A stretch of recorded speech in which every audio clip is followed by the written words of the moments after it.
الحمد لله وحده والصلاة والسلام على من لا نبي بعد أما بعد فإن خير الحديث كتاب الله وخير الهدي هدي محمد صلى الله عليه وسلم وشر الأمور محدثاتها وكل محدثة بدعة وكل بدعة ضلالة وكل ضلالة في النار فأعوذ بالله من الشيطان الرجيم يا أيها الذين آمنوا اتقوا الله حق تقاته ولا تموتن إلا وأنتم مسلمون عن أبي هريرة رضي الله تعالى عنه قال رسول الله صلى الله عليه وسلم كل أمتي يدخلون الجنة إلا من أبى قيل يا رسول الله من أبى قال من أطاعني دخل الجنة ومن أساءني فقد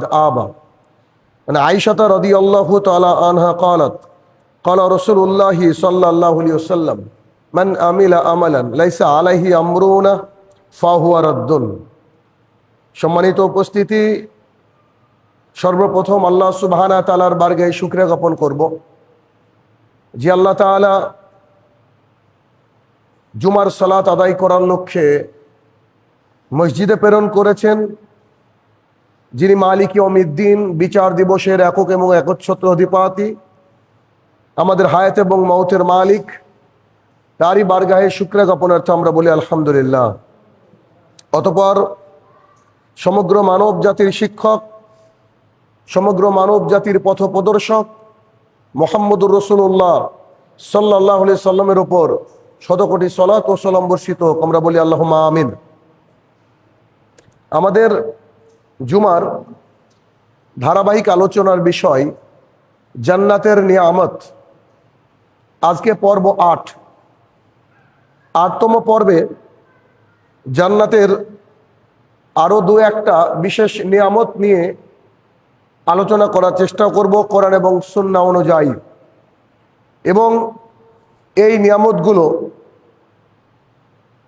আমাদেরকে মনে করিয়ে দেবে জান্নাত পাওয়ার যে জায়গা, জান্নাতে যাওয়ার যে আমাদের আগ্রহ, সেটাকে আরো বেশি অনেক গুণ বাড়িয়ে দেবে। তো তার আজকে প্রথম নিয়ামত হচ্ছে জান্নাতের দরজা এবং তার প্রশস্ততা। জান্নাতের দরজা এবং জান্নাত নিয়ে আমাদের মধ্যে কিছু ভুল ধারণা আছে, এবং এই ভুল ধারণাটা এতটাই সর্বজন বিদিত যে আমরা সবাই এটা বলে থাকি যে জান্নাত হচ্ছে 8টা। আমরা এটা বলি সাধারণত, মানে মানুষকে বলতে শোনা যায় যে জান্নাত 8টা। আসলে জান্নাত মূলত 8টা নয়। আল্লাহ সুবহানাহু ওয়া তাআলা যে জান্নাত আমাদের জন্য তৈরি করেছেন, সে জান্নাত হচ্ছে একটা, এবং সেই জান্নাতের গেট রয়েছে 8টা। এছাড়াও আরো কিছু গেট রয়েছে, সেগুলো হচ্ছে তার বৈশিষ্ট্য অনুযায়ী আল্লাহ সুবহানাহু ওয়া তাআলা রাসূল সাল্লাল্লাহু আলাইহি ওয়াসাল্লামকে দিয়ে আমাদের অবধি পৌঁছেছেন। আর জান্নাত একটা, তার গেট 8টা, তথা আরো কিছু সাব গেট রয়েছে। সেই সাথে জান্নাত হচ্ছে 100 তলা। এক তলা থেকে আরেক তলার দূরত্ব হচ্ছে আসমান থেকে জমিন। মানুষ যে যতটা ইবাদত করবে, আমল করবে, আল্লাহ সুবহানাহু ওয়া তাআলার অনুগ্রহ লাভ করবে, তাকে আল্লাহ সুবহানাহু ওয়া তাআলা তার মর্যাদা, তার মাকাম, তার ইবাদতের যে বৈশিষ্ট্য তা বিচার বিশ্লেষণ করে তাকে আল্লাহ সুবহানাহু ওয়া তাআলা সে জান্নাত প্রদান করবেন। তাহলে জান্নাতের দরজা এবং তার প্রশস্ততা, এই বিষয়ে আমরা আলোচনায় শুরুতে দেখব যে জান্নাতের দরজা রয়েছে মোট 8টি। এটা আমাদেরকে ক্লিয়ার করতে হবে। আর বান্দার আমলের তারতম্যের কারণ অনুযায়ী জান্নাতের বিভিন্ন গেট দিয়ে বিভিন্ন মানুষ প্রবেশ করবে। অর্থাৎ জান্নাতের যে গেট সমূহ রয়েছে, একটা গেটের নাম হচ্ছে বাবুস সালাহ। তার মানে যারা সালাত আদায়কারী, যারা আল্লাহ সুবহানাহু ওয়া তাআলার জন্য একদম নিবেদিত প্রাণ, 5 ওয়াক্ত সালাতে খুব মনোযোগী, সেই ব্যক্তিদের জন্য খাস যারা সালাত আদায়কারী, সালাতের প্রতি যে ভালোবাসা, সালাতের প্রতি যে মায়া মমতা নিয়ে সালাত আদায়কারী, সেই ব্যক্তিদের জন্য খাস যে দরজা, সে হচ্ছে বাবুস সালাত। সেই গেট দিয়ে শুধুমাত্র সালাত আদায়কারী যারা, তারাই প্রবেশ করবে। যারা সাদাকা দিতে ভালোবাসে, দান খায়রাত করতে ভালোবাসে, তাদের জন্য রয়েছে বাবু সাদাকা, সেই গেট দিয়ে তারা প্রবেশ করবে। যে ব্যক্তি জিহাদে অংশগ্রহণ করেছে, আল্লাহ সুবহানাহু ওয়া তাআলার জন্য জীবন দিয়েছে, তারা বাবু জিহাদ নামক যে দরজা, তাদের সেই প্রবেশ করবে। যে ব্যক্তি সিয়াম পালন করেছে, অনেক কষ্ট থাকার পরেও, রোগগ্রস্ত থাকার পরেও আল্লাহ সুবহানাহু ওয়া তাআলার বিধানকে মেনে নিয়েছে এবং সিয়াম পালন করেছে, রামাদানের অন্যান্য সিয়ামও পালন করেছে, তাদেরকে প্রবেশ করানো হবে বাবু রাইয়ান দিয়ে। তো এইরকম আল্লাহ সুবহানাহু ওয়া তাআলা জান্নাতের বেশ কিছু দরজার কথা মানুষকে জানিয়েছেন। এই এক একটা দরজার বৈশিষ্ট্য এক এক রকম, এক একটা দরজা দিয়ে এক এক আমলকারীরা জান্নাতে প্রবেশ করবে। তো আল্লাহ সুবহানাহু ওয়া তাআলা ওয়াদা করেছেন কাদেরকে? আল্লাহ বলছেন যে যারা তাদের প্রভুকে ভয় করত, যারা আল্লাহ সুবহানাহু ওয়া তাআলাকে কি করত? ভয় করত, তাদেরকে দলে দলে জান্নাতের দিকে নিয়ে যাওয়া হবে। মানে বিশাল গ্রুপ হবে, তো লক্ষ লক্ষ মিলিয়ন মিলিয়ন মানুষ হবে।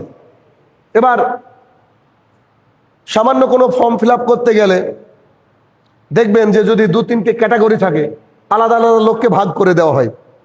তো যদি সালাত আদায়কারী, সিয়াম পালনকারী, জিহাদকারী, এরকম সাদাকাকারী, এরকম আলাদা আলাদা লোককে ভাগ করা হয় জান্নাতের মাঠে, ওই কিয়ামতের মাঠে জান্নাতের জন্য, তো তাদের বিশাল বিশাল গ্রুপ হবে। আর সেই গ্রুপকে জান্নাতের দিকে দলে দলে নিয়ে যাওয়া হবে। আল্লাহ সুবহানাহু ওয়া তাআলা বলছেন যারা তার প্রভুকে ভয় করত, যারা এই কথাগুলোকে স্বীকার করে নিয়েছে, তাদেরকে দলে দলে ভাগ করে নিয়ে যাওয়া হবে। অতঃপর তারা জান্নাতের নিকট উপস্থিত হবে, জান্নাতের নিকট উপস্থিত হবে। তখন তাদেরকে স্বাগতম জানিয়ে বলা হবে, স্বাগত জানানো হবে। কেউ সিয়াম পালন করতো, তাকে বাবু রাইয়ান থেকে ডাকা হবে। কেউ সাদাকা ভালোবাসতো, তা তাকে সাদাকার দরজা থেকে ডাকা হবে। তাদেরকে জান্নাতে যে রক্ষীগণ, অর্থাৎ সিকিউরিটি গার্ড, প্রত্যেক দরজায় সিকিউরিটি গার্ড রয়েছে, তারা তাদেরকে স্বাগত জানাবে, তারা তাদেরকে ওয়েলকাম জানাবে। ওয়েলকাম জানাবে কিভাবে? বলবে তোমাদের প্রতি সালাম, তোমাদের প্রতি শান্তি বর্ষিত হোক, তোমরা সুখী হও। এই সেই জান্নাত, এই যে জান্নাত তোমাদের, এতে প্রবেশ করো, যেটা তোমাদের মাবুদ তোমাদের সাথে ওয়াদা করেছিলেন। সুবহানাল্লাহি বিহামদিহি। তার মানে কি? জান্নাতের ক্যাটাগরি যারা যে যে ক্যাটাগরিতে পড়বে, সালাত আদায়কারী, সিয়াম পালনকারী, দান সাদাকাকারী, জিহাদকারী, আর যেসব ক্যাটাগরি রয়েছে, তাদেরকে আলাদা আলাদা দলে বিভক্ত করা হবে। তারা জান্নাতের গেটের সামনে দাঁড়াবে। জান্নাতের রক্ষীরা, যে দারোয়ান, তারা এসে বলবে যে স্বাগত, আহলান শাহলান মারহাবা, আসো, এই হচ্ছে তোমাদের জান্নাত, যেটা তোমাদের রব তোমাদেরকে কি করেছিল? ওয়াদা করেছিল, চলো এখানে তোমরা প্রবেশ করো। সেই দিন মানুষ কি করবে? একে একে একে একে সেই জান্নাতের মধ্যে প্রবেশ করবে। আচ্ছা, তো সেই জান্নাত হবে কি? শান্তির জায়গা, সালাম, যেখানে অশান্তির কোনো কিছু থাকবে না, যেখানে মানুষ প্রবেশ করার পরে মানুষ আর মারা যাবে না, চিরকাল থাকবে, যেখানে মানুষ অসুস্থ হবে না, তাদের পোশাক ময়লা হবে না, যেখানে মানুষের কোনো টেনশন থাকবে না, কোনো কষ্ট, দুঃখ, ক্লেশ, এগুলা কিছুই থাকবে না। সেই সুশীতল জান্নাতে আল্লাহ সুবহানাহু ওয়া তাআলা তার বিশেষ বৈশিষ্ট্যযুক্ত ফেরেশতাদেরকে দাঁড় করিয়ে দেবে। আর সেই ফেরেশতাগণ মানুষকে আহলান শাহলান ওয়েলকাম জানাবে যে আসো তোমাদের জান্নাত, এই জান্নাত, যে জান্নাতের কথা তোমাদের রব তোমাদেরকে প্রতিশ্রুতি দিয়েছিল, তোমরা হচ্ছে ওই দুনিয়া থাকতে পেয়েছিলে, এই জান্নাতে তোমরা প্রবেশ করো। তাহলে কি? জান্নাতের গেট আছে, এই হাদিস থেকে বুঝলাম। এবার এই আয়াত থেকে বুঝলাম। এখন হাদিস শুনবো দুটো। উতবা ইবনে আব্দুস সালামি রাদিয়াল্লাহু তাআলা আনহু, উতবা ইবনে আব্দুস সালামি রাদিয়াল্লাহু তাআলা আনহু, তিনি বলেন যে আমি রাসূল সাল্লাল্লাহু আলাইহি ওয়াসাল্লামকে বলতে শুনেছি, আমি আল্লাহ রাসূল সাল্লাল্লাহু আলাইহি ওয়াসাল্লামকে বলতে শুনেছি কি? জান্নাতের 8টি দরজা রয়েছে। তাহলে ভুলেও বলা যাবে না যে জান্নাত 8টি, জান্নাত একটি। জান্নাতের 8টি দরজা রয়েছে, আর জাহান্নামের 7টি। জান্নাতের 8টি দরজা আর জাহান্নামের 7টি দরজা রয়েছে। আসলে এই যে দরজাগুলো রয়েছে, এই দরজা, এটা হচ্ছে বৈশিষ্ট্য অনুযায়ী, কিন্তু যেমন আল্লাহ সুবহানাহু ওয়া তাআলার 99টা নাম রয়েছে, তো প্রত্যেকটা নামেরই কি আছে? আলাদা আলাদা বৈশিষ্ট্য আছে। তো ওই আলাদা আলাদা বৈশিষ্ট্য অনুযায়ী, আল্লাহ তো একজন, একই, কিন্তু তার বৈশিষ্ট্য আলাদা। তো এই জন্য আল্লাহ সুবহানাহু ওয়া তাআলা যে জান্নাত করেছেন, মূল গেট 8টা, এছাড়া আরো গেট রয়েছে বৈশিষ্ট্য অনুযায়ী। আচ্ছা, দ্বিতীয় হাদিস, সাউল রাদিয়াল্লাহু তাআলা আনহু বলেন, নবী করিম সাল্লাল্লাহু আলাইহি সাল্লাম বলেছেন, জান্নাতের মধ্যে এমন একটি দরজা আছে যার নাম হচ্ছে রাইয়ান। এই দরজার নাম আমরা সবাই শুনেছি। কিয়ামতের দিন এই দরজা দিয়ে কেবলমাত্র শুধুমাত্র সিয়াম পালনকারীরা প্রবেশ করবে। যারা রোজাদার, আল্লাহর জন্য না খেয়ে, অশ্লীল কথা না বলে, যে ক্রাইটেরিয়া আল্লাহ তাআলা দিয়েছিলেন, আল্লাহ রাসূল সাল্লাল্লাহু আলাইহি ওয়াসাল্লাম দিয়েছিলেন, সেগুলোকে মেনে সিয়াম পালন করেছে, আল্লাহকে ভালোবেসে, তারা সেই গেট দিয়ে প্রবেশ করবে। এরপরে সমস্ত সিয়াম পালনকারী যখন প্রবেশ করে নিবে, সর্বশেষ সিয়াম পালনকারী যখন প্রবেশ করবে, তখন সেই গেটটাকে লক করে দেওয়া হবে। সেই গেটটা লক করে দেওয়া হবে। এরপরে সেই গেট দিয়ে আর কারোর প্রবেশের অনুমতি থাকবে না, মানে ওই গেটটা বন্ধ হয়ে যাবে। তার মানে বোঝা গেল যে অত্র গেট দিয়ে শুধুমাত্র কারা ঢুকবে? যারা সিয়াম পালনকারী, বাবু রাইয়ান দিয়ে, বাব মানে দরজা আর কি। তো বাবু রাইয়ান দিয়ে শুধুমাত্র সিয়াম পালনকারী ঢুকবে। যখন সর্বশেষ সিয়াম পালনকারী ঢুকে যাবে, তখন দরজাটা বন্ধ করে দেওয়া হবে এবং সেই দরজা দিয়ে আর কেউ প্রবেশ করতে পারবে না। আবু হুরায়রা রাদিয়াল্লাহু তাআলা আনহু বলেন, রাসূল সাল্লাল্লাহু আলাইহি ওয়াসাল্লাম বলেছেন, যে ব্যক্তি জোড়ায় জোড়ায় দান করবে, জোড়ায় জোড়ায় দান করবে, তাকে জান্নাতের দরজা থেকে এই বলে আহ্বান করা হবে। যে ব্যক্তি জোড়ায় জোড়ায় দান করবে, তাকে জান্নাতের গেট থেকে, দরজা থেকে এই বলে আহ্বান করা হবে যে, হে আল্লাহর বান্দা, আল্লাহর বান্দা বলা হবে। এটা একটা সৌভাগ্যের অধিকারী। সবাই আল্লাহর বান্দা হতে পারে না। হাজারো মানুষ পথভ্রষ্ট, এরা আল্লাহর বান্দা নয়। হে আল্লাহর বান্দা, তুমি যা দান করেছো তা হচ্ছে উত্তম দান। তুমি যে আল্লাহর রাস্তায় দান করেছিলে দুনিয়াতে থাকতে, তা হচ্ছে উত্তম দান। আর যে ব্যক্তি নিয়মিত সালাত আদায় করবে, তাকে জান্নাতের সালাত নামক দরজা দিয়ে প্রবেশ করানো হবে। যে ব্যক্তি মুজাহিদ, জিহাদ করবে, তাকে জিহাদ নামক দরজা দিয়ে প্রবেশ করানো হবে। যে ব্যক্তি রমাদানের সিয়াম পালন করবে, তাকে বাবু রাইয়ান দিয়ে প্রবেশ করানো হবে। এরপর যে ব্যক্তি সাদাকা করবে, হাদিসটা খুবই ইন্টারেস্টিং শেষের দিকে, যে ব্যক্তি সাদাকা করবে, তাকে সাদাকার গেট দিয়ে প্রবেশ করানো হবে। তখন দেখেন মানে কি মজার এই হাদিসটা। তখন আবু বকর রাদিয়াল্লাহু তাআলা আনহু বলছেন, ঠিক আছে, আমি এটা বুঝলাম যে সালাত আদায় করবে তাকে সালাতের গেট দিয়ে ডাকা হবে, যে সিয়াম পালন করবে তাকে রোজার গেট দিয়ে ডাকা হবে, যে মুজাহিদ জিহাদের গেট দিয়ে ডাকা হবে। আচ্ছা, আল্লাহ রাসূল সাল্লাল্লাহু আলাইহি সাল্লাম, এমন কেউ কি থাকবে, এমন কেউ কি থাকবে আল্লাহর বান্দা যাদেরকে জান্নাতের সব গেট দিয়ে ডাকা হবে? এমন অনারেবল পারসন কি পৃথিবীতে থাকবে? এমন সম্মানিত মানুষ কি পৃথিবীতে থাকবে যাদেরকে সব গেট দিয়ে বলবে, ওয়েলকাম ওয়েলকাম, আসো আসো আসো, তুমি এই গেট দিয়ে ঢুকে, এই গেট দিয়ে ঢুকো, একটা আলাদা সম্মান? এমন কি কেউ থাকবে? তখন রাসূল সাল্লাল্লাহু আলাইহি ওয়াসাল্লাম বলছে, হ্যাঁ, এমনও কেউ থাকবে। আর আমি আশাবাদী, ওই গেট দিয়ে যাদেরকে ডাকা হবে, মানে 8টা গেট দিয়ে যাদেরকে ডাকা হবে, তাদের মধ্যে তুমি একজন। সুবহানাল্লাহ বিহামদি। কাকে বলা হচ্ছে? আবু বকর সিদ্দিক রাদিয়াল্লাহু তাআলা আনহুকে বলা হচ্ছে যে সব গেট দিয়ে যাদেরকে ডাকা হবে তারা তো সম্মানিত, নিঃসন্দেহে। ওই সম্মানিত ব্যক্তির মধ্যে তুমি একজন। আবু বকর রাদিয়াল্লাহু তাআলাকে বলছে। তা দুনিয়ার বুকে এমন কিছু কাজ করা যায় যে কাজ করলে জান্নাতের সব গেট দিয়ে ঢোকা যায়। এগুলো হয়তো অন্য সময় আমি আলোচনা করব। তাহলে বোঝা গেল যে জান্নাতের গেট দিয়ে, বিশেষ বিশেষ বৈশিষ্ট্যওয়ালা গেট দিয়ে বিশেষ বিশেষ বৈশিষ্ট্যের মানুষ প্রবেশ করবে। এছাড়াও যারা আরো বিশেষ বৈশিষ্ট্য সম্পন্ন, আল্লাহ সুবহানাহু ওয়া তাআলার ফেরেশতারা তাদেরকে কি করবে?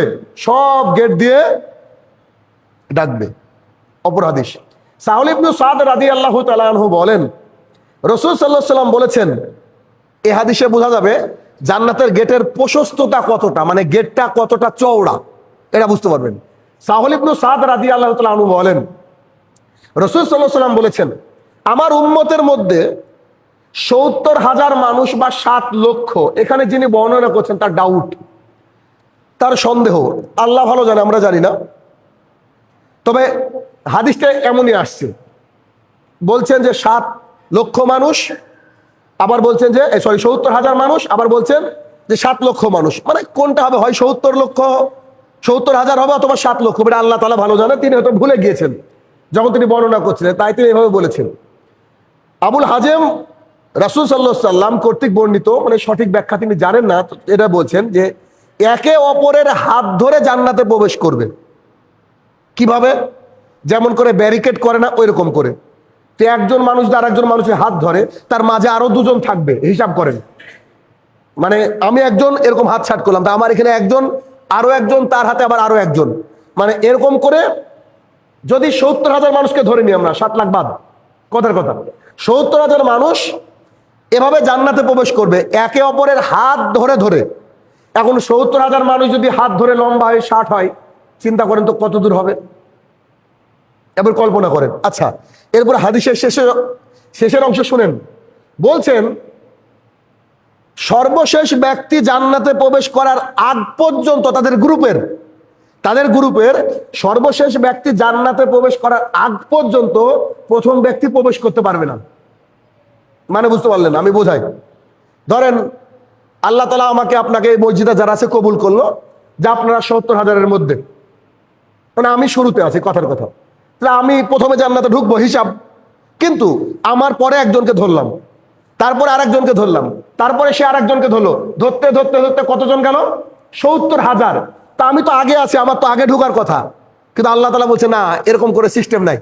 মানে আমি ঢুকবো, তারপরে লোকজন ঢুকবে না, আমিও ঢুকবো, সর্বশেষ ব্যক্তি যে হাত ধরেছে ও ঢুকবে। তার মানে কি, জান্নাতে এই যে চেনটা দেখেন, এই চেনের এইভাবে ঢুকবে না, এই চেন এভাবে ঢুকবে। মানে বুঝতে পেরেছেন জান্নাতের প্রশস্ততা কতটা? জান্নাতের প্রশস্ততা কতটা? তার মানে চিন্তা করে দেখেন, যদিও বলা আছে যে মক্কা থেকে বসরা পর্যন্ত বোধহয় এতটা দূরত্ব হবে, আইডিয়া করা হয়েছে। মানে একসাথে যদি পৃথিবীর সব মানুষ ঢুকে যায়, হয়তো কারোর সাথে ধাক্কা ধাক্কি লাগবে না, আল্লাহ ভালো জানে। এত বড় জান্নাতের এক একটা গেট। আর ওই সৌভাগ্যবান তারা হবে যারা কি করবে, একসাথে জান্নাতের গেটে প্রবেশ করবে হাতে হাত রেখে, এবং প্রথম ব্যক্তি ততক্ষণ প্রবেশ করতে পারবে না যতক্ষণ না সর্বশেষ ব্যক্তি কি করছে, সেখানে প্রবেশ করছে। আর হাদিস কিন্তু বুখারীর 3247, মানে 3247 নম্বর হাদিস, মানে হাদিসের মধ্যে কোনো সমস্যা নাই। অতএব নিশ্চিত থাকেন, এটা ওই যে দূরত্ব, এই বিশাল দূরত্বের দিয়ে আল্লাহ সুবহানাহু ওয়া তাআলা গেট তৈরি করে রেখেছে। তাহলে যারা জান্নাতি হবে তারা কতটা সম্মানিত হবে চিন্তা করেন। কেউ কেউ বলেছে যে মক্কা থেকে বসরা এর দূরত্ব হবে জান্নাতের একটা গেটের দূরত্ব। আল্লাহ তাআলাই সবচেয়ে উত্তম, ভালো জানেন। আচ্ছা, এরপর আমরা আলোচনা করব, এর আছে জান্নাতের গেটের প্রশস্ততার হাদিস শোনালাম। এরপর আমরা আলোচনা করব যে জান্নাতের দরজা সমূহের নাম।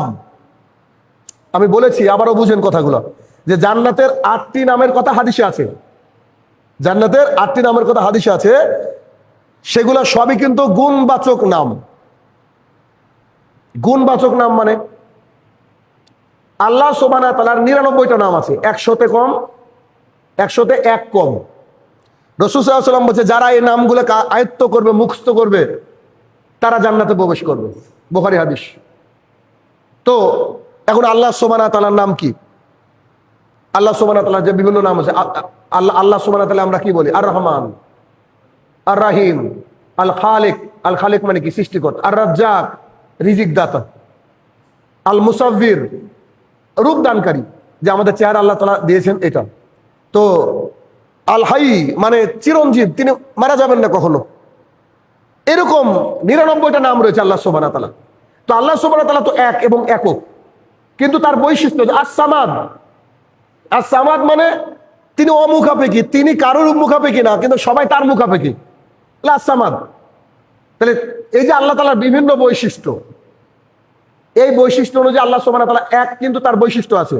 তো জান্নাতের মূলত গেট হচ্ছে 8টা, কিন্তু এগুলো হচ্ছে বৈশিষ্ট্য অনুযায়ী এদের নাম দেওয়া হয়েছে। তো এর গুণবাচক নাম, কিন্তু পবিত্র কোরআন এবং সহিহ হাদিসে অনেক জান্নাতের বর্ণনা পাওয়া যায়।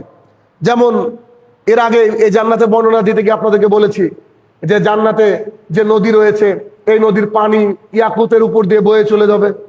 আবার বলেছি যে 2 পাড় সোনা দিয়ে বাঁধানো। আবার বলেছি যে হীরা মুক্তা যেমন এই হীরা মুক্তার মতো পেবিল নুড়িগুলো। তো আসলে জান্নাতের কথা বুঝতে গেলে আপনাকে একটা হাদিস বুঝতে হবে, যেটা শুরুর দিনে বলেছিলাম, আজ থেকে কত 6-7 সপ্তাহ আগে। কি বলেছিলাম? যে রাসূল সাল্লাল্লাহু আলাইহি ওয়াসাল্লাম বলছে জান্নাত হচ্ছে এমন জান্নাত যে মানুষের চোখ কোনোদিন দেখেনি, কান কোনোদিন সে গল্প শোনেনি, অন্তর কখনো কল্পনা করতে পারেনি। মানে আপনি যা কল্পনা করবো তার বাইরেও জান্নাত, এটা হচ্ছে জান্নাত। নইলে একটা খেজুর খাবেন আপনি, একটা বালতির সমান, হয় নাকি? কেমন ভাবেন তো? আপনি জান্নাতের বাজারে যাবেন, হাওয়া আসবে, আপনি সুন্দর হয়ে যাবেন। আপনাকে 100 জন পুরুষের শক্তি দেওয়া হবে। আপনি খাবার খাবেন, প্রস্রাব পায়খানা আপনার হবে না। আপনি যা কল্পনা করবেন তাই হবে। যদিও এইসবগুলো হয়তো আগে আলোচনা করবো। একজন বৃদ্ধ মানুষ এসে বলছে, ইয়া রাসূলুল্লাহ সাল্লাল্লাহু আলাইহি সাল্লাম, জান্নাতে ঘোড়া পাওয়া যাবে? বৃদ্ধ মানুষ, তো ঘোড়া পাওয়া যাবে মানে এটা কেমন কথা? জান্নাত তোমার কি দরকার ঘোড়ার? দুনিয়াতে ঘোড়া তাদের লাগে যারা এক জায়গা থেকে আরেক জায়গায় সফর করে। তো জান্নাতে তো সে ব্যবস্থা দরকার নেই, তোমার মন যা চাইবে তাই হবে। যে না, আমি ঘোড়া পালন করতে ভালোবাসি, তো ঘোড়া পাবো কিনা? তখন রাসূল সাল্লাল্লাহু আলাইহি ওয়াসাল্লাম বলছে, হ্যাঁ তোমার ঘোড়া থাকবে, তোমার ঘোড়ার ডানাও থাকবে। তোমার ঘোড়া ডানা পৃথিবীতে হয় না, ডানাও থাকবে। আর তোমার ঘোড়া হবে মুক্তা দিয়ে তৈরি, তুমি ঘোড়াকে যা বলবা সেদিকে চলবে। আর একজন ব্যক্তি এসে বলছে, আল্লাহ রাসূল সাল্লাল্লাহু আলাইহি ওয়াসাল্লাম, আচ্ছা জান্নাত থেকে আবাদের ব্যবস্থা হবে, জমি জমা, আমরা তো কৃষক মানুষ। আনাস ইবনে মালিক সম্ভবত রাদিয়াল্লাহু আনহু হেসে বলছে, এ বোধহয় আপনার বংশেরই লোক হবে, আপনাদের লোক হবে, এরা হচ্ছে আবাদ করা মানুষ, জান্নাতে গিয়েও নাকি আবাদ করবে। তো রাসূল সাল্লাল্লাহু আলাইহি ওয়াসাল্লাম বলছে, হ্যাঁ তাও ব্যবস্থা হবে, তুমি শুধু বলবা জমি রেডি, তো জমি রেডি, ধান প্রস্তুত তো ধান প্রস্তুত। তোমার যদি মনে চায় যে আমি আবাদ করব, ওটাই তোমার ভালোবাসা, তো আল্লাহ সেই ব্যবস্থা করে দেবে। তো জান্নাত এটা আপনাদের আমার যতই কল্পনা করি এর বাইরে। তো জান্নাতের গেটের প্রশস্ততা শুনলেন, তাহলে এই নামগুলা কি? বিভিন্ন নামের কথা উল্লেখ রয়েছে কোরআনুল কারীমে, হাদিসে। আমরা একে একে কয়েকটা নাম জানার চেষ্টা করব। তার প্রথম নাম হচ্ছে দারুস সালাম। সালাম মানে কি সবাই জানি আমরা, শান্তি। দারুস সালাম মানে শান্তি। তো দারুস সালাম মানে শান্তির আলয়। শান্তির আলয় মানে শান্তির জায়গা, যেখানে জান্নাতের সমস্ত কিছু বিদ্যমান থাকবে। আচ্ছা, এখানে প্রশ্ন হতে পারে, তা আল্লাহ সুবহানাহু ওয়া তাআলা যে বলেছেন তাহলে শান্তির আলয়, তাহলে এই জান্নাত দারুস সালাম, অন্য জান্নাতে কি শান্তি থাকবে না? সব থাকবে, সব থাকবে। আল্লাহ তাআলা বলেন, কি বলেছেন? তাদের প্রতিপালকের নিকট, তাদের মাবুদের নিকট তাদের জন্য রয়েছে দারুস সালাম, শান্তি নিকেতন, শান্তি নিকেতন। এবং তাদের কৃতকর্মের কারণে, যারা যেই কৃতকর্ম করবে সেই কৃতকর্মের কারণে তাদেরকে এখানে প্রবেশ করানো হবে। তাহলে দারুস সালাম, তাহলে দারুস সালাম একটা জান্নাতের গেটের নাম। এগুলো মনে রাখেন, অন্ততপক্ষে এগুলো তোমাদের জানার দরকার মুসলমান হিসাবে, যে দারুস সালাম শান্তির নিবাস আল্লাহ তাআলা আমাদের জন্য তৈরি করেছেন। আল্লাহ তাআলা যদি আমাদেরকে কবুল করেন সেটা অনেক কিছু। 2 নম্বর হচ্ছে দারুল মাকাম। দারুল মাকাম মানে হচ্ছে স্থায়ী আবাসস্থল, যে আবাসস্থল কখনো ধ্বংস হবে না। আল্লাহ সুবহানাহু ওয়া তাআলা যদিও জান্নাতের প্রত্যেকটা জায়গায় স্থায়ী, এগুলো ধ্বংস হবে না, তবু নাম দিয়েছে যে বৈশিষ্ট্যগত নাম, বৈশিষ্ট্যগত নাম। তাহলে কি আল্লাহ সুবহানাহু ওয়া তাআলা বলেছেন, যিনি তার অনুগ্রহে এই আমাদেরকে চিরস্থায়ী আবাস দান করেছেন, এটা বলছেন তিনি, যে যেখানে আমাদের কোনো মানে ক্লান্তি, দুঃখ, কষ্ট, ক্লেশ এগুলো কিছুই থাকবে না। সূরা ফাতিরের মধ্যে আল্লাহ তাআলা বলছেন। তাহলে দারুস সালাম হলো শান্তির ঘর, শান্তি নিকেতন। আর দারুল মাকাম হলো স্থায়ী, যেটা জীবনের ডিস্ট্রয় হবে না, কোনোদিন কোনো ক্ষতি হবে না। 3 নম্বর হচ্ছে জান্নাতুল আদন। জান্নাতুল আদন মানে হচ্ছে, সমস্ত জান্নাতকে বোঝানো হয়েছে যদিও, জান্নাতুল আদন মানে যার অর্থ হচ্ছে চির প্রতিষ্ঠিত, যেটা কখনো নষ্ট হবে না। আল্লাহ সুবহানাহু ওয়া তাআলা কিন্তু এই জান্নাতুল আদনের কথা অনেক কোরআনের আয়াতে বলেছেন। এগুলো অনেক লম্বা ব্যাখ্যা আমি করতে চাইছি না। অনেক জায়গায় বলেছেন যে তাদের জন্য জান্নাতুল আদনের ব্যবস্থা করেছি, তোমরা সেই তার কাছে হাজির হবে, তোমাদেরকে মানে দরজার কাছে হাজির হবে, তোমরা ধৈর্য ধারণ করেছিলে, তোমরা দুনিয়ার বুকে মাজলুম ছিলে, কষ্ট পেয়েছিলে, অনেক ধৈর্য ধারণ করেছিলে, যাও এ হচ্ছে তোমাদের দারুল আদন, এ হচ্ছে শান্তির আবাসস্থল, তোমরা যাও সেখানে প্রবেশ করো। আর এটা কতই না উত্তম পরিণাম। আল্লাহ সুবহানাহু ওয়া তাআলা বলেন সূরা রাদের মধ্যে এই কথা বলছেন 23-24 আয়াতে, যে তারা যখন যাবে এই দুনিয়ার বুকে কষ্ট করার পর ওখানে গিয়ে যখন দরজার সামনে দাঁড়াবে, তখন ঘোষণাকারী বলবে, এই হচ্ছে দারুল আদন, এটাই হচ্ছে তোমাদের জায়গা সুপ্রতিষ্ঠিত, যেটা কখনো ধ্বংস হবে না। আল্লাহ তাআলা তোমাদেরকে দুনিয়াতে যা ওয়াদা করেছিল তা তোমরা পূর্ণ করো, এখন যাও তোমরা এই জান্নাতে প্রবেশ করো। তাহলে অনেক কষ্ট, দুঃখ, বেদনার পর যখন এরকম একটা শান্তির জায়গা মানুষ পাবে, চিন্তা করেন সেই জায়গাটা কত না সুন্দর হবে, কত না উত্তম হবে, কত না সুন্দর হবে। অতএব এটা খুব সুন্দর একটা জায়গা। যদিও অনেক লম্বা একটা হাদিস, আমি কিছু অংশ এটা বলবো এই দারুল আদানের ক্ষেত্রে। খুব সুন্দর একটা হাদিস, তা হচ্ছে সামুরা ইবনু জুনদুব রাদিয়াল্লাহু তাআলা আনহু বলেন, রাসূল সাল্লাল্লাহু আলাইহি ওয়াসাল্লাম বলেছেন যে রাতে দুজন ফেরেশতা, এরকম একটা হাদিস আমার কাছ থেকে শুনেছেন আপনারা, দুজন ফেরেশতা এসে আমাকে জাগ্রত করলেন, আমাকে জাগালেন। আল্লাহ রাসূল সাল্লাল্লাহু আলাইহি ওয়াসাল্লাম বলছেন আমাকে জাগালেন। অতঃপর তারা এমন একটা শহরে গিয়ে পৌঁছালেন, এমন একটা শহর যার বাড়িগুলা ইট দিয়ে তৈরি, কিন্তু একটা ইট সোনার একটা ইট রূপার, এমন বাড়িতে পৌঁছালেন আমাকে নিয়ে। তো সেখানে কিছু লোকের সাথে আমার সাক্ষাৎ হলো, সেখানে কিছু লোকের সাথে আমার সাক্ষাৎ হলো যাদের অর্ধেক শরীর দেখতে সুন্দর, অর্ধেকটা মানুষ দেখতে সুন্দর, আর বাকি অর্ধেকটা এতটাই কুৎসিত তাকানো যাচ্ছে না, খুব ঘৃণার ভরে দেখতে হচ্ছে, এত খারাপ। এক অংশ সুন্দর, এক অংশ কুৎসিত, যা তোমরা কখনো দেখোনি। সাহাবায়ে কেরামকে রাসূল সাল্লাল্লাহু আলাইহি ওয়াসাল্লাম বলে, যা তোমরা কখনো দেখোনি।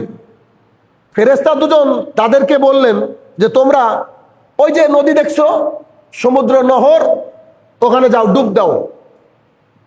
রাসূল সাল্লাল্লাহু আলাইহি ওয়াসাল্লামের সামনে ঘটনা। ফেরেশতা তাদেরকে বলছে যাদের এক অংশ ভালো এক অংশ খারাপ, ওই যে নদী, যাও ডুব দাও। অতঃপর সেখানে তারা ডুব দিয়ে আমাদের নিকট ফিরে আসলো।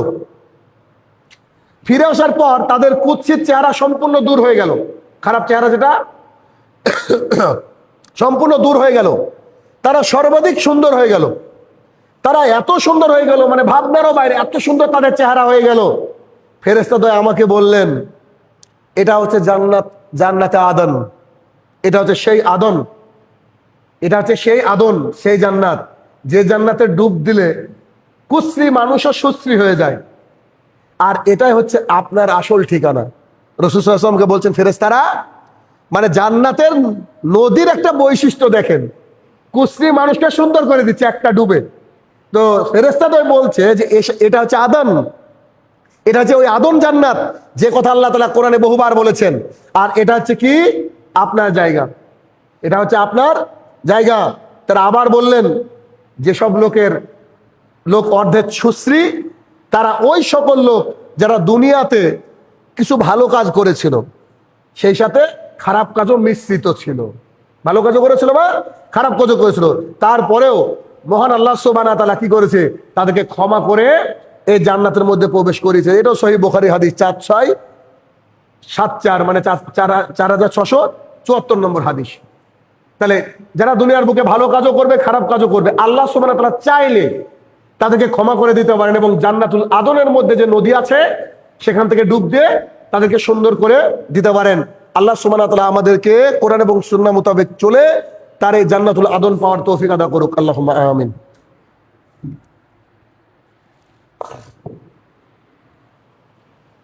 আলহামদুলিল্লাহি ওয়াহদাহু ওয়াসসালাতু ওয়াসসালামু আলা মান লা নাবিয়্যা বাদা, আম্মা বাদ। জান্নাতুল আদনের ব্যাপারে আরো একটা হাদিস না বললে নয়, সেটা হচ্ছে দেখেন আল্লাহ সুবহানাহু ওয়া তাআলার পছন্দ, আল্লাহ সুবহানাহু ওয়া তাআলার টেকনোলজি, পৃথিবীর কোনো আর্কিটেকচার বলেন এরা হবে না। যদিও আজকে মুসলমানের হালাত বহুত খারাপ, কারণ মুসলমান হচ্ছে কোরআন এবং সুন্নাহকে ছেড়ে দিয়েছে। পৃথিবীর যত বড় বড় বিজ্ঞানী, প্রায় সমস্ত বিজ্ঞানী কোরআন এবং সুন্নাহ পড়ে, ট্রান্সলেট করে পড়ার পরে তারা বিভিন্ন কিছু আবিষ্কার করে। আর্কিটেক্ট, ডিজাইনার কত রকম আছে পৃথিবীতে, কিন্তু আল্লাহ সুবহানাহু ওয়া তাআলা যে ডিজাইনের কথা বলেছেন, এগুলো যদি মানুষ মুসলমান অ্যাপ্লাই করতো, তারা অনেক বড় বড় ইঞ্জিনিয়ার হয়ে যেত। এই হাদিস তার প্রমাণ।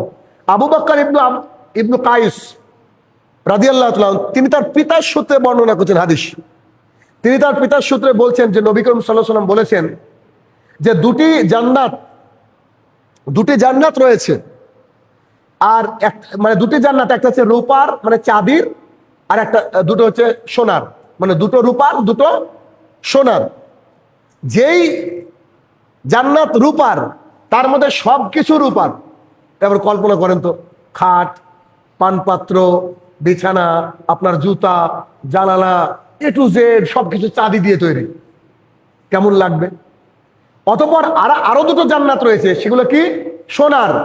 জান্নাত সোনার, তাতে যা কিছু আছে সবকিছু কি ওই সোনা দিয়ে তৈরি। আর ওই জান্নাতে যারা প্রবেশ করবে তাদের জন্য বেনিফিটের জায়গা দেখেন। ওই জান্নাতে যারা প্রবেশ করবে, সবচেয়ে উঁচু জান্নাত জান্নাত আদন, ওই জান্নাতে যারা প্রবেশ করবে, ওই জান্নাতি থেকে আল্লাহ সুবহানাহু ওয়া তাআলা পর্যন্ত তাদের মাঝে কিছু থাকবে না, শুধু আল্লাহর অহংকারের চাদর ছাড়া। মানে বুঝতে পারলেন না বোধহয়? মানে ওটা এত উঁচুতে, সবচেয়ে উঁচু জান্নাত যেখানে মুহাম্মদ সাল্লাল্লাহু আলাইহি ওয়াসাল্লাম থাকবেন, ওইখানে যারা থাকবে, ওই জান্নাতের অধিবাসী যারা, তারা আল্লাহ তাআলাকে দেখার জন্য, যেমন আমরা যদি আল্লাহকে দেখতে চাই, আমরা যদি আকাশের তারা দেখতে চাই, তো কিভাবে দেখবো? এখান থেকে কতটুকু লাগে? তা আল্লাহ যদি আমাদেরকে 1 তালা জান্নাতে দেয়, আর আল্লাহ যদি 100 তলায় থাকে, তো আল্লাহকে কিভাবে দেখবো? ওই পূর্ণিমার রাতে চাঁদের মতো, চাঁদের পাশে যে তারা থাকে তার মতো দেখবো। কিন্তু যারা ভালো আমল করবে, আল্লাহর অনুগ্রহ পাবে, তারা জান্নাতুল আদনে থাকবে। আর জান্নাতুল আদনে থেকে তারা আল্লাহকে কিভাবে দেখবে? সরাসরি আল্লাহকে দেখতে পাবে, তবে শুধুমাত্র আল্লাহর উপর দিয়ে থাকবে একটা অহংকারের চাদর। এটা তো আল্লাহ তাআলার স্বাভাবিক, তিনি তো অহংকারের মালিক। এটাও আপনার সহিহ মুসলিমের হাদিস 466। তাহলে এ হচ্ছে আদন। 4 নম্বর হচ্ছে দারুল হাইয়ান। দারুল হাইওয়ান, এটা হচ্ছে একটা জান্নাত। এই দারুল হাইয়ান মানে হচ্ছে এখানেও চিরস্থায়ী জান্নাত, যেখানে মানুষ আর কখনো মারা যাবে না। আল্লাহ সুবহানাহু ওয়া তাআলা বলেছেন, এই আয়াতটা হয়তো অনেকবার শুনেছেন, যে এই পৃথিবীটা হচ্ছে পার্থিব, দুনিয়াটা হচ্ছে কি ক্রিয়া কৌতুক, খেলতামাশা ছাড়া আর কিছুই নয়।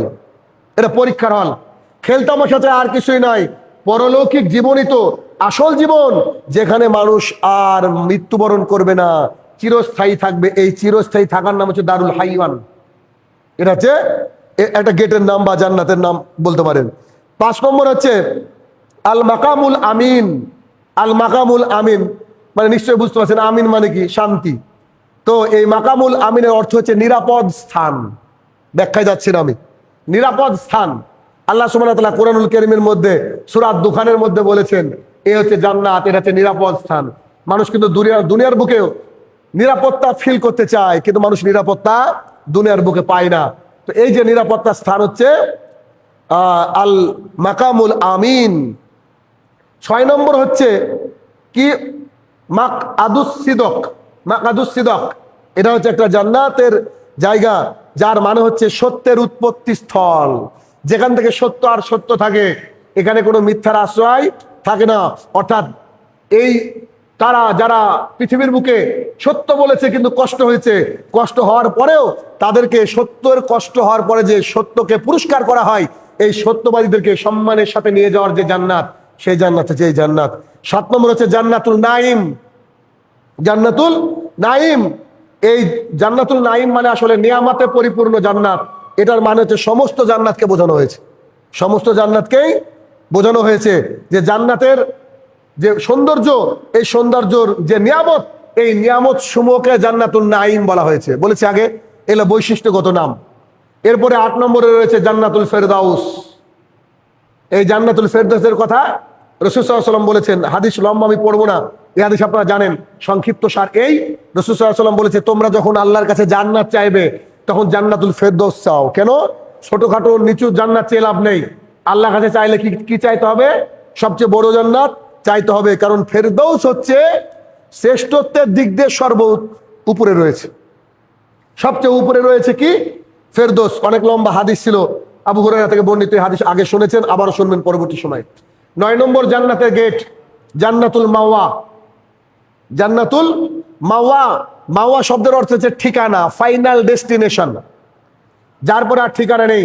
আব্দুল্লাহ ইবনে কাব রাদিয়াল্লাহু আনহু বললেন যে এমন একটি জান্নাত এটা, যে জান্নাতে পাখি উড়ে বেড়াবে, সবুজ তৃণভূমি, শহীদদের রুহু যেখানে থাকে, যে জান্নাত, সেই জান্নাতের নাম হচ্ছে জান্নাতুল মাওয়া। যারা আল্লাহ সুবহানাহু ওয়া তাআলার রাস্তায় শহীদ হয়ে যাবেন, আল্লাহ সুবহানাহু ওয়া তাআলা এই জান্নাত তাদেরকে দিবেন। আর এই জান্নাতুল মাওয়াই নাকি আল্লাহ সুবহানাহু ওয়া তাআলা আমাদের আদি পিতা আদম আলাইহিস সালাম এবং তার সঙ্গিনীকে হাওয়া আলাইহিস সালামকে রেখেছিলেন, এবং এই জান্নাতুল মাওয়া থেকে তাদেরকে পৃথিবীর বুকে নামিয়ে দেওয়া হয়। এটা হচ্ছে সেই জান্নাত, এটা হচ্ছে সেই জান্নাত। সেই জান্নাতেও মানুষকে প্রবেশ করানো হবে। 10 নম্বর হচ্ছে জান্নাতুল রাইয়ান। যেটা বললাম জান্নাতুল রাইয়ান, রাইয়ান মানে পিপাসা। যে জান্নাতে প্রবেশ করলে আর কখনো পিপাসা লাগবে না। দুনিয়ার বুকে মানুষ রোজা পালন করেছে, সিয়াম পালন করেছে, কতই না পিপাসিত ছিল, আল্লাহ সুবহানাহু ওয়া তাআলা এমন জান্নাতে তাকে প্রবেশ করাবেন যে যেই জান্নাতে প্রবেশ করার পর জীবনে আর তার পিপাসা লাগবে না। এই জন্য জান্নাতের ব্যবস্থা করেছেন বাবুল রাইয়ান। এটা সাউল ইবনু সাদ থেকে বর্ণিত হাদিস রয়েছে, জানেন এগুলো। আচ্ছা, এরপর হচ্ছে 11 নম্বর হচ্ছে দারুল কারার। দারুল কারার মানে কি? চিরস্থায়ী গৃহ, যে গৃহ কখনো ধ্বংস হবে না, যদিও জান্নাত চিরস্থায়ী।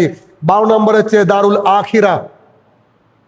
দারুল মানে কি? বাড়ি বা ঘর, বাসস্থান। আখিরা মানে শেষ, অর্থাৎ মানে পৃথিবীর পরে, জন্মের পরে, মৃত্যুর পরের যে বাসস্থান তাকে বলা হয় দারুল আখিরা। এটাও সমস্ত জান্নাতকে বোঝানো হয়েছে, যেখানে পরকালীন স্বাদ আস্বাদন করা হয়। এটা হচ্ছে দারুল আখিরা। এই যে 12টা নাম আমি বললাম, এগুলো সব বৈশিষ্ট্যগত নাম। মোট আজকে খুতবার মূল সামারাইজেশন এই বা থিম হচ্ছে এইটা, যে আল্লাহ সুবহানাহু ওয়া তাআলা যে জান্নাত প্রস্তুত করে রেখেছেন, এই জান্নাত কল্পনা আমরা করতে পারবো না। যতটুকু হাদিস কোরআন থেকে বুঝলাম, তাতে এর প্রশস্ততা হচ্ছে অনেক বড়। 70,000 মানুষ একসাথে প্রবেশ করলেও কারো গায়ের সাথে কারো গা লাগবে না। জান্নাত হচ্ছে একটি, জান্নাতের গেট রয়েছে 8টি, সাথে আরো কিছু গেট রয়েছে, বৈশিষ্ট্য অনুযায়ী এগুলো বলা হয়েছে। মানে মূলত গেট হচ্ছে 8টি, আর জাহান্নামের গেট হচ্ছে 8টি। যখন জাহান্নাম সম্পর্কে আলোচনা করব তখন বিস্তারিত আলোচনা করবো ইনশাল্লাহ। বিশেষ বিশেষ বৈশিষ্ট্য সম্পন্ন মানুষ বিশেষ বিশেষ বৈশিষ্ট্য সম্পন্ন গেট দিয়ে প্রবেশ করবে। ঠিক যেমন রায়ানের গেট দিয়ে প্রবেশ করবে রোজাদার, সাদাকার গেট দিয়ে প্রবেশ করবে সাদাকা দানকারী, মুজাহিদ প্রবেশ করবে জিহাদকারী মানে জিহাদের গেট দিয়ে। আর সমস্ত গেট দিয়ে আহ্বান করা হবে পৃথিবীর বিশেষ বৈশিষ্ট্য সম্পন্ন মানুষদের। তার মধ্যে আবু বকর রাদিয়াল্লাহু আনহু একজন। এই বৈশিষ্ট্য ইনশাআল্লাহ আগামী দিনে আমরা কিছুটা আলোচনা করব। জান্নাতের সর্দার কারা হবেন, সর্দার বা সর্দারনি কারা হবেন। আল্লাহ সুবহানাহু ওয়া তাআলা আমাদেরকে এই আলোচনা থেকে সম্পূর্ণ বেনিফিটেড হয়ে আমরা যেন এই সুন্দর সুন্দর জান্নাতের গেট দিয়ে বা সমস্ত জান্নাতের গেট দিয়ে প্রবেশের হকদার হতে পারি। আল্লাহ তুমি সেই তৌফিক আদা করো, আল্লাহুম্মা আমিন। হে আমার প্রতিপালক, কবরের তলে যারা শায়িত জানে না কি হালে রয়েছে, তারা যদি ক্ষমার যোগ্য হয়, আল্লাহ তুমি তাদেরকে ক্ষমা দান করো, আল্লাহুম্মা আমিন। আল্লাহ আমাদের বুকে, এই ভারতবর্ষের বুকে আমাদের পরিস্থিতি দিন দিন খারাপের দিকে যাচ্ছে। এই পরিস্থিতি যদি পরীক্ষা হয়, এই পরীক্ষা থেকে আমরা যেন পাশ করতে পারি, আল্লাহ তুমি সেই তৌফিক আদা করো, আল্লাহুম্মা আমিন। হে আমার প্রতিপালক, আমরা যারা হারামের সাথে যুক্ত, হারাম থেকে যেন আমরা হালালের পথে ফিরতে পারি, আল্লাহ তুমি সেই তৌফিক আদা করো, আল্লাহুম্মা আমিন।